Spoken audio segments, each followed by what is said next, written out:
Guess who's at the center of attention again? Donald Trump and Elon Musk. But this time, it's not just about politics or billionaires, it's about power. Who controls the US government? Who decides where your tax dollars go? And most importantly, are we witnessing a historic shift where corporate titans like Musk take over functions that once belonged to the federal government? Today, we're diving into the heated battle over government funding, a battle that could change how America operates. The Republican-led House has passed a controversial funding bill, and with a government shutdown looming, both parties are scrambling to decide the nation's financial future. But behind the scenes, the real question is, who really benefits from all of this? Stay with us, because this is one story you won't want to miss. Let's start with what's actually happening.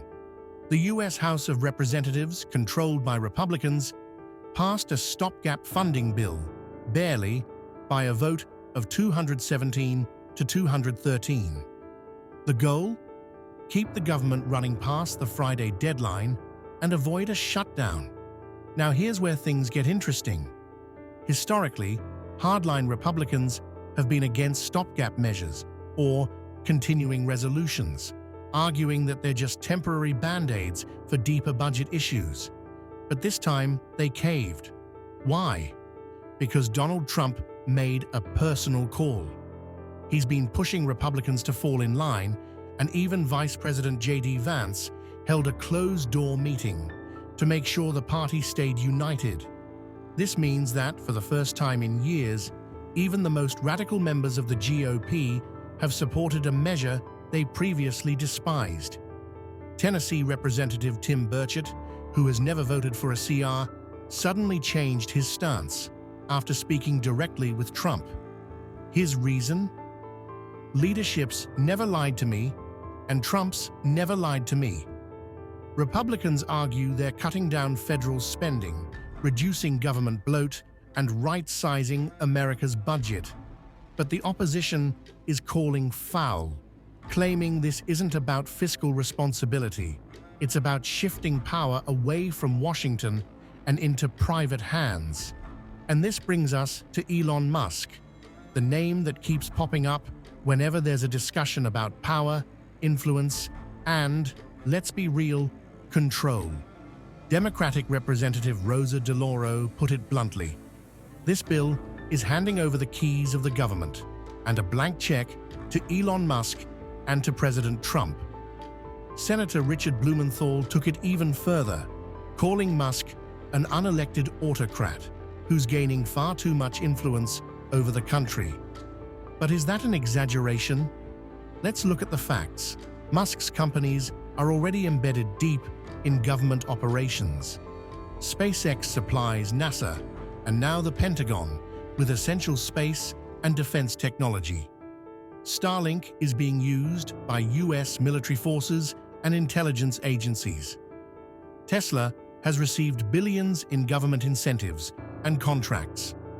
X, formerly Twitter, has become a major platform for political discourse, including Trump's own messaging strategies. So, if federal agencies shrink, who steps in? The private sector. And right now, that private sector is increasingly controlled by billionaire figures like Musk, who has already aligned himself with Trump's deregulation and privatization agenda. Now, think about what happens next. If this funding bill passes, it sets the stage for even more budget cuts in the future. And as the government shrinks, private businesses step in to fill the gaps, whether it's space exploration, defense, communications, or even transportation. This means less accountability, fewer checks and balances, and more direct control by corporate leaders. Is this the free market at work, or is it a dangerous consolidation of power? But this fight isn't just about Washington politics. It's about America's standing in the world. Repeated budget crises, near-miss shutdowns, and partisan gridlock have already hurt the US's reputation in global markets. America's national debt stands at a staggering $36 trillion. And because of ongoing political instability, global ratings agencies have downgraded the US government's once pristine credit rating.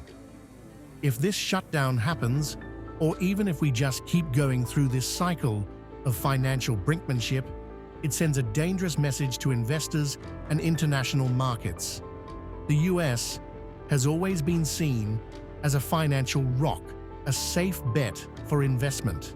But now, the cracks are showing. And let's talk about real people who will be affected. Veterans programs at risk, medical research, funding could be delayed. Air traffic controllers, they'll be working without pay.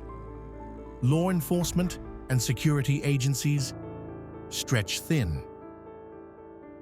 Meanwhile, Republicans are trying to frame this as a Democrat problem. Senate Majority Leader John Thune said, and I quote, "While Senate Republicans are working hard to prevent a government shutdown, it will ultimately be up to Senate Democrats to decide whether or not they turn out the lights on the federal government." But let's be real. Both sides are using this as a political chess game, and in the end, it's everyday Americans who suffer. So, where do we go from here? If Senate Democrats agree to the bill, we avoid a shutdown, but at the cost of giving more power to Trump and his allies. If they reject it, the government shuts down, and Republicans will blame them for the fallout. Either way, this isn't about governance anymore. It's about power. And behind all of it, there's a bigger force at play: the growing influence of billionaire moguls like Elon Musk. The real question is, are we witnessing the necessary downsizing of an overbloated government? Or are we watching the corporate takeover of the US itself? And more importantly, who's really running America? The government or the billionaires behind it? I want to hear from you. Do you think this bill is a step in the right direction? Or is this just the beginning of a new era where corporations control everything? Drop your thoughts in the comments below. And don't forget to like, share, and subscribe to Business Insights Express for more deep dives into the stories that shape our world.